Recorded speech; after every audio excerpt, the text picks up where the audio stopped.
الذين يسدلون أيديهم ولا يخلطون في قيامهم، هؤلاء بيكونوا مالكية، ينتمون إلى مذهب مالك إمام دار الهجرة، يظنون أن الإمام مالك كان يصلي هكذا، وظنهم خاطئ، لأن الإمام مالك أشهر كتاب له هو المعروف عند العلماء وطلاب العلم بموطأ الإمام مالك.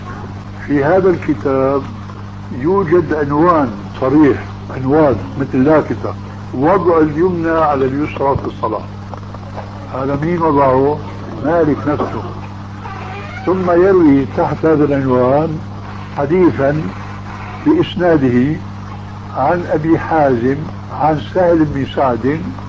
سهل بن سعد صحابي من الأنصار معروفين مشهورين، أبو حازم تابعي، عن هذا التابعي تلقاه الإمام مالك. هذا سند يعني عالي جدا.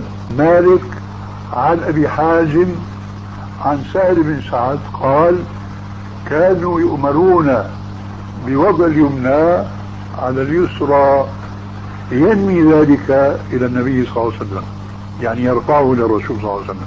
هذا كلام الإمام مالك في الموطأ وروايته. ومن طريق الإمام مالك تلقاه الإمام البخاري، فروى هذا الحديث في صحيحه.